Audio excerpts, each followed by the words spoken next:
ശബരിമല ശ്രീ അയ്യപ്പൻ ഭാഗം 8. എല്ലാവർക്കും നമസ്കാരം. മകരോത്സവം 7 നാളാണ്. ബ്രഹ്മമുഹൂർത്തത്തിൽ വെളുപ്പിന് 3 മണിക്ക് ശംഖനാദം. 4:30 മുതൽ 11:30 വരെയാണ് ദർശന സമയം. എല്ലാ മാസങ്ങളിലും 1-ാം തീയതി മുതൽ 5-ാം തീയതി വരെ അയ്യപ്പ ദർശനത്തിന് സൗകര്യമുണ്ട്. മകരസംക്രമം, വിഷു സംക്രമം, 41 ഇങ്ങനെ പ്രധാനമായി വർഷത്തിൽ 3 പ്രാവശ്യം ദർശനം നടത്താൻ സൗകര്യമുണ്ട്. എന്നാൽ ലക്ഷോപലക്ഷം ജനങ്ങൾ വന്നു പോകുന്നത് മകരോത്സവത്തിനാണ്.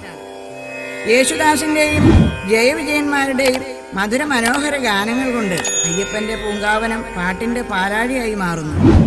അയ്യപ്പൻ ഉണരുന്നതും ഉറങ്ങുന്നതും ഗാനഗന്ധർവനായ യേശുദാസിൻ്റെ സംഗീതം കേട്ടുകൊണ്ടാണ്. വെളുപ്പിന് നട തുറക്കുമ്പോൾ വന്ദേ വിഘ്നേശ്വരം എന്ന ഗാനമാണ്. വൈകുന്നേരം നട തുറക്കുമ്പോൾ ജയവിജയന്മാരുടെ ശ്രീകോവിൽ നട തുറന്നു എന്ന ഗാനവും ആണ്. നട അടയ്ക്കുമ്പോൾ യേശുദാസിൻ്റെ ഹരിവരാസനം എന്ന ഗാനമാണ്. ഹരിവരാസനം അയ്യപ്പൻ്റെ ഉറക്കുപാട്ടായി അറിയപ്പെടുന്നു. ശരംകുത്തിയിലെത്തിയ അയ്യപ്പന്മാർ നേരെ 18-ാം പടിയിലേക്ക് പോകുന്നു. 18-ാം പടിക്ക് താഴെ കയ്യിൽ കരുതിയിരിക്കുന്ന തേങ്ങ ഉടച്ച ശേഷം 18-ാം പടി കയറുന്നു. ഭക്തർ അയ്യപ്പ ദർശനത്തിന് ശേഷം നെയ്ത്തേങ്ങ ഉടച്ച് നെയ്യ് ഒരു പാത്രത്തിലാക്കി അഭിഷേകത്തിന് നൽകുന്നു. അയ്യപ്പ ദർശനത്തിന് ശേഷം ഭക്തർ പോകുന്നത് മാളികപ്പുറത്തമ്മയെ കാണാനാണ്. ഇവിടെ നട തുറന്ന് ദർശനമില്ല. ദേവിയുടെ പ്രത്യേക അരുളിപ്പാട് ഉണ്ടാകുമ്പോൾ മാത്രമേ നട തുറക്കൂ. ഇവിടെ വെറ്റില, മഞ്ഞൾപ്പൊടി, പട്ട്, കുങ്കുമം ഇവ വഴിപാടായി സമർപ്പിക്കുന്നു. നാളികേരം ഉരുട്ടൽ ഇവിടുത്തെ ഒരു പ്രധാന വഴിപാടാണ്. പിന്നീട് നാഗദൈവങ്ങൾക്ക് കർപ്പൂരവും മഞ്ഞൾപ്പൊടിയും നൽകി സർപ്പപ്പാട്ടും പാടിക്കുന്നു. ഇത് സന്താനലബ്ധിക്ക് നല്ലതാണ്. മാളികപ്പുറത്തിന് തെക്ക് പടിഞ്ഞാറായി മണിമണ്ഡപം കാണാം. ഇവിടെയാണ് മകരവിളക്കിന് ശേഷം കളമെഴുത്തും പാട്ടും ഗുരുതിയും നടത്തുന്നത്.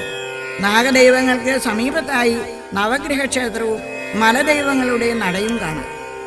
ക്ഷേത്രസന്നിധിയിലെ തീർത്ഥകുളമാണ് ഭസ്മകുളം. ശബരി ദേഹത്യാഗം നടത്തിയ സ്ഥലമാണിതെന്ന് ഐതിഹ്യം.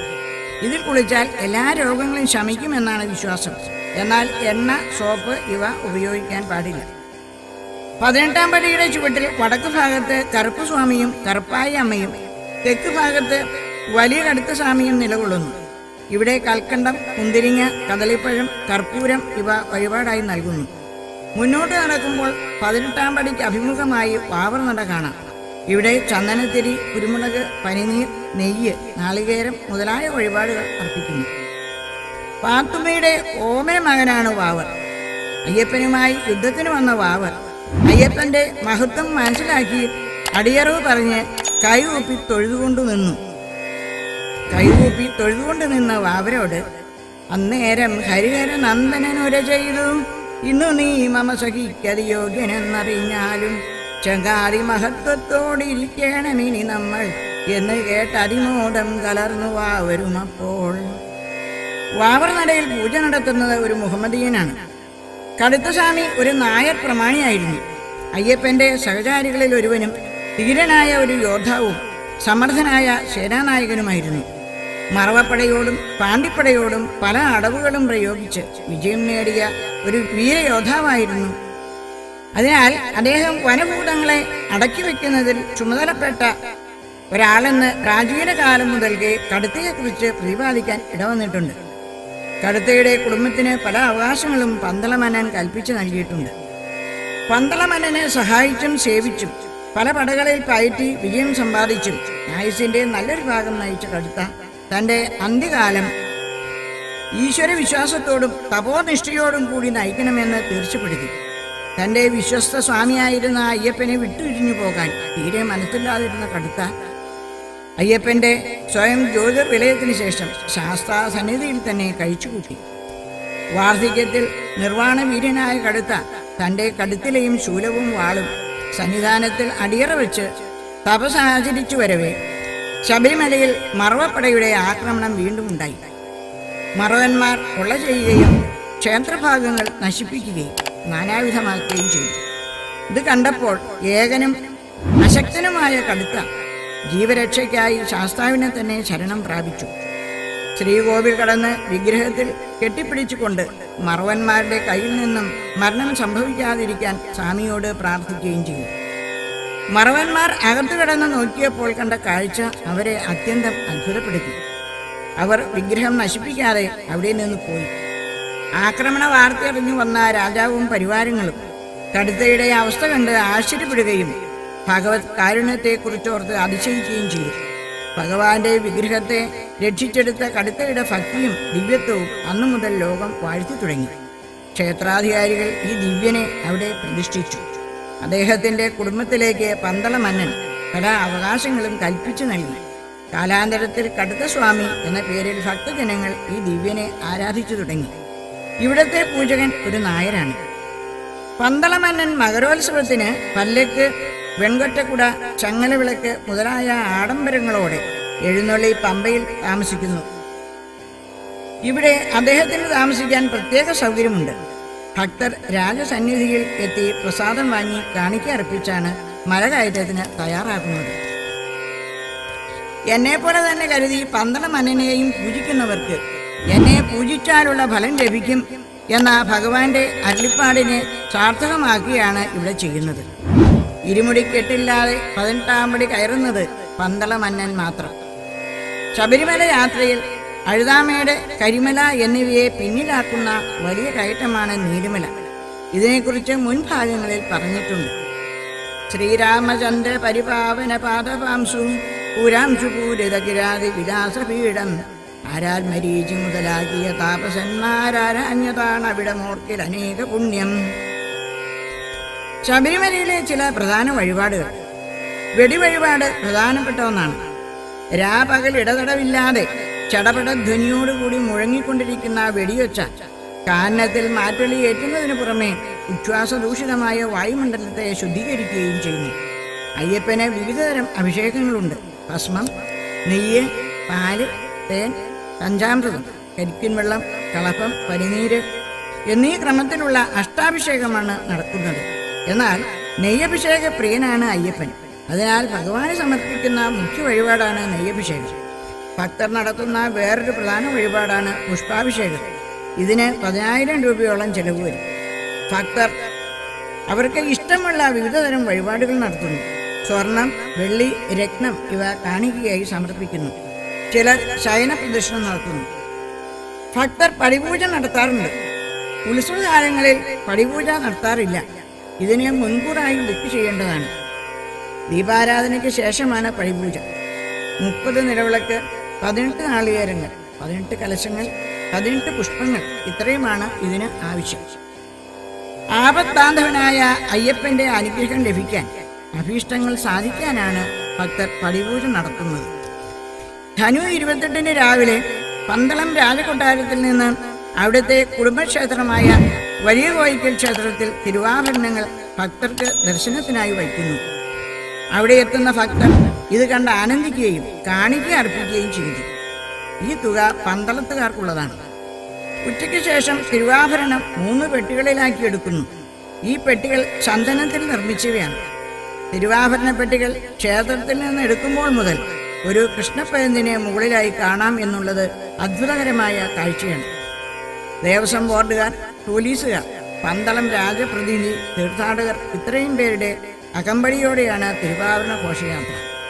പരമ്പരാഗത മാർഗങ്ങളായ കുളനട, ആറന്മുള, പാമ്പാടിമണ്ണ, അയിരൂർ പുതിയകാവ്, പെരുന്നാട്, ലാഹ, നിലയ്ക്കൽ, അട്ടത്തോട്, കൊല്ലമുടി, വെളിയാനവട്ടം വഴി കാനന പാതയിലൂടെ ശബരിപീഠത്തിലെത്തുന്നു.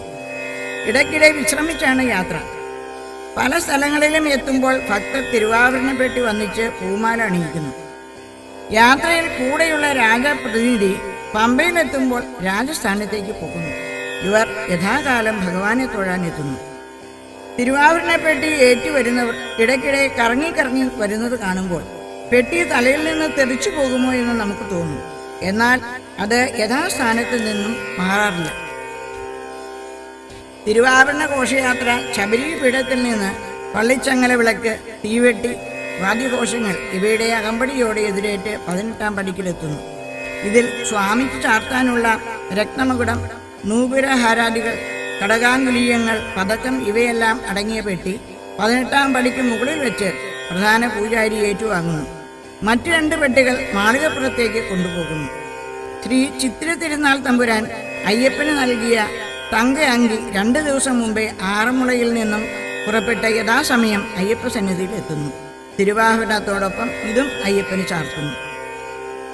പരിവാര സമേതം പമ്പയിലെത്തി താമസിക്കുന്ന പന്തളത്ത് തമ്പുരാൻ സംക്രമം തൊഴുന്നതിന് യഥാകാലം ശബരിമലയിലേക്ക് എഴുന്നള്ളുന്നു. തമ്പുരാൻ ശബരീപീഠത്തിലെത്തിയാൽ അവിടെ നിന്നും 18-ാം പടി വരെ സ്വാമിയുടെ പള്ളിച്ചങ്ങല വിളക്കോടുകൂടി ആഡംബരപൂർവ്വം എതിരേറ്റ് കൊണ്ടുപോരുന്നു.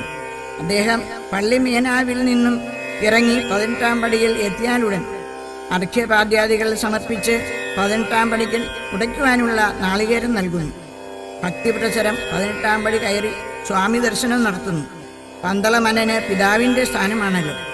പിതാവിനെ നേരിട്ട് കാണുന്ന പക്ഷം മകൻ എഴുന്നേൽക്കേണ്ടതാണല്ലോ. അതിനാൽ പന്തളമന്നൻ ഒരു വശത്തേക്ക് അല്പം മാറി നിന്ന് തൊഴുന്നു. അയ്യപ്പ പ്രതിഷ്ഠ നടത്തിയപ്പോൾ ഉണ്ടായ അരുളിപ്പാടാണിത്.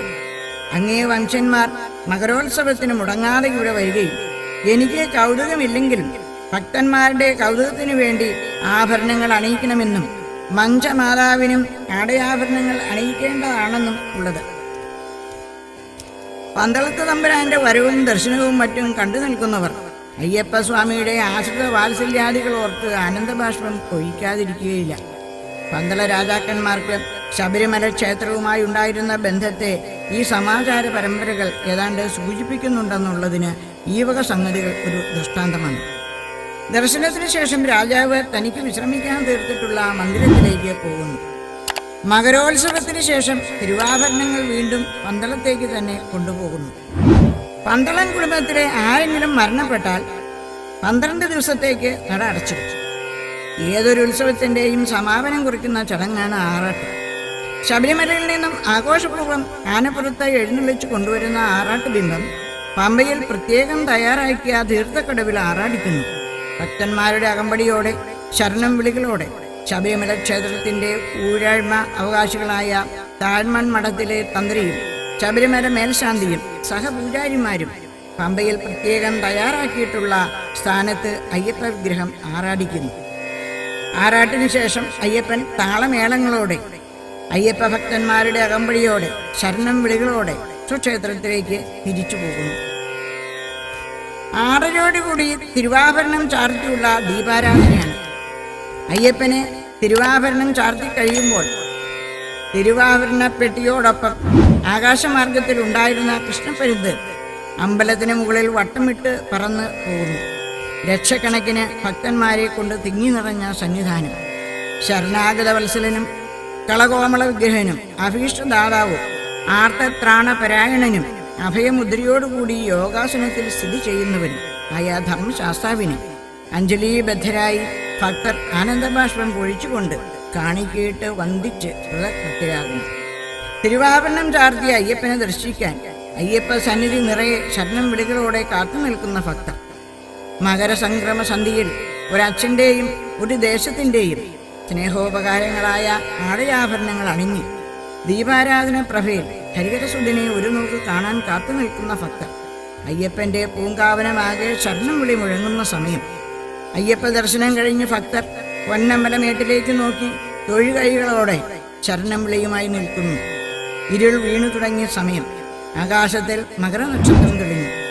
പൊന്നമ്പലമേട്ടിൽ ബ്രഹ്മാവിഷ്ണു മഹേശ്വരന്മാരും മറ്റ് ദേവകളും ഋഷീശ്വരന്മാരും ഹരിഹരസുധന്റെ ചേതോമയമായ രൂപം കണ്ട് ആനന്ദിക്കാൻ കർപ്പൂരമൊഴിഞ്ഞ് ആരാധിക്കാൻ എത്തിയിരിക്കുന്നു. കൊടുന്നനവെ മകരജ്യോതിസ് തെളിയുകയായി. ഇത് കാണുന്ന ഭക്തർ ഉച്ചത്തിൽ ശരണം വിളിക്കുന്നു. കൂട്ടശരണം വിളി കൊണ്ട് അയ്യപ്പ സന്നിധാനം നിറയുന്നു. മകരജ്യോതിസ് കണ്ട് സംതൃപ്തിയടഞ്ഞ ഭക്തർ ഹൃദയത്തിലും ചുണ്ടിലും ചരണമന്ത്രങ്ങളുമായി അയ്യപ്പനെ കണ്ട് മോക്ഷം നേടിയ നിറവോടെ സ്വാമിയെ ശരണമയ്യപ്പ എന്ന് ഉരുവിട്ടുകൊണ്ട് മലയിറങ്ങുന്നു. അയ്യപ്പ സ്വാമി ആ ദേവനെ ഹൃദയത്തിൽ പ്രതിഷ്ഠിച്ച് ഭക്തലോകം നിർവൃതി നേടട്ടെ. സ്വാമി ശരണം. ഇഷ്ടദൈവമേ സ്വാമി ശരണമയ്യപ്പ, ഞാൻ വണങ്ങും ഇഷ്ടദൈവമേ സ്വാമി ശരണമയ്യപ്പ. ഇഷ്ടദൈവമേ സ്വാമി ശരണമയ്യപ്പ ഞാൻ വണങ്ങും ഇഷ്ടദൈവമേ സ്വാമി ശരണമയ്യപ്പ പട്ടബന്ധരൂപമായി ചിന്മുദ്ര കാട്ടി 18 പടി അമ്പലത്തിൽ പള്ളി കൊണ്ട ശബരീശ പട്ടബന്ധരൂപമായി ചിന്മുദ്ര കാട്ടി 18 പടി അമ്പലത്തിൽ പള്ളി കൊണ്ട ശബരീശ പള്ളി കൊണ്ട ശബരീശ ഇഷ്ടദൈവമേ സ്വാമി ശരണമയ്യപ്പ ഞാൻ വണങ്ങും ഇഷ്ടദൈവമേ സ്വാമി ശരണമയ്യപ്പ ദുഷ്ടരെ നിഗ്രഹിച്ചു ശിഷ്ടരെ പരിപാലിക്കാൻ തോണിയിൽ വന്നുദിച്ച മണികണ്ഠനെ ദുഷ്ടരെ നിഗ്രഹിച്ചു ശിഷ്ടരെ പരിപാലിക്കാൻ തോണിയിൽ വന്നുദിച്ച മണികണ്ഠനെ കഷ്ടം കൂടാതെ എന്നും കാത്തുരക്ഷിക്കണമേ കഷ്ടം കൂടാതെ എന്നും കാത്തുരക്ഷിക്കണമേ കാരുണ്യ ഭഗവാനേ അയ്യപ്പ സ്വാമി ശരണം കാരുണ്യ ഭഗവാനേ അയ്യപ്പ സ്വാമി ശരണം സ്വാമി ശരണം സ്വാമി ശരണം അയ്യപ്പ സ്വാമി ശരണം ഇഷ്ടദൈവമേ സ്വാമി ശരണമയ്യപ്പ ഞാൻ വണങ്ങും ഇഷ്ടദൈവമേ സ്വാമി ശരണമയ്യപ്പ ശരണമയ്യപ്പ ശരണമയ്യപ്പ ശരണമയ്യപ്പ 8 ഭാഗങ്ങളിലായി പറഞ്ഞ അയ്യപ്പചരിതം ഇവിടെ തീരുന്നു. എൻ്റെ ചാനൽ ഇതുവരെ സബ്സ്ക്രൈബ് ചെയ്യാത്തവർ സബ്സ്ക്രൈബ് ചെയ്യുക, സഹകരിക്കുക. ആ ബെൽ ബട്ടൺ കൂടി ഒന്ന് അമർത്തുകയാണെങ്കിൽ ഞാനിടുന്ന എല്ലാ വീഡിയോസും നിങ്ങൾക്ക് കിട്ടുന്നതാണ്. ലൈക്ക് ചെയ്യുവാനും ഷെയർ ചെയ്യുവാനും മറക്കരുത്.